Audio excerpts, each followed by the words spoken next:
এনেছো? না রে, আজ ভুলে গিয়েছি। বাবা এনেছো? না রে, ইস, আজ তো ভুলে গেছি, কাল এনে দিব।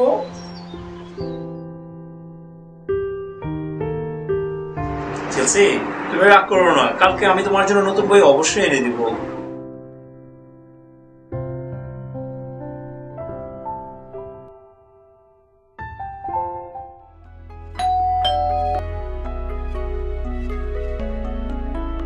স্যার, রকমারি.com থেকে আপনার বইটি। Thank you daddy. শহুরে ব্যস্ততায় আমরা ছোট ছোট ভালোবাসাগুলো ভুলে যাই। রকমারি.com-এ বই, সিডি, নাটক অর্ডার করুন। রকমারি.com আপনার সবচেয়ে কাছের বই ঘর।